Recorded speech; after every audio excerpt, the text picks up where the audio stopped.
Mwenyewe umekaa unasema ngoja nimpigie simu shoga yangu mara moja tu tete. Kumbe shoga yako naye kapokea simu yuko na shoga yake wamekuweka loud speaker mama wanakusikiliza.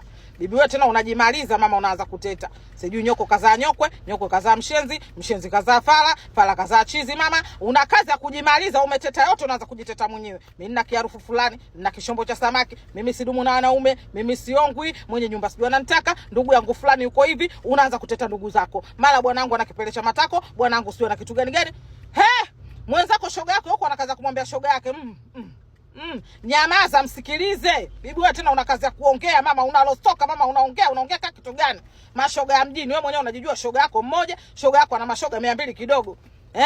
Na kwambiaje akija shoga yako hata kama uko unateta naye uso kwa macho ndugu yangu kuwa makini watu sasa hivi wanarekodiana utarekodiwa mwisho wa siku mkigombana kidogo anakudhalilisha kwenye mitandao kama kitu gani? Kila siku nawaambia kwani lazima kuwa na shoga jamani? Lazima kuwa na shoga. Shoga yako akiwa huyo hapo ndugu yangu vipi? Anayekupa raha, anayekupa utamu, anayekufanya mpaka unapata watoto ndo shoga yako.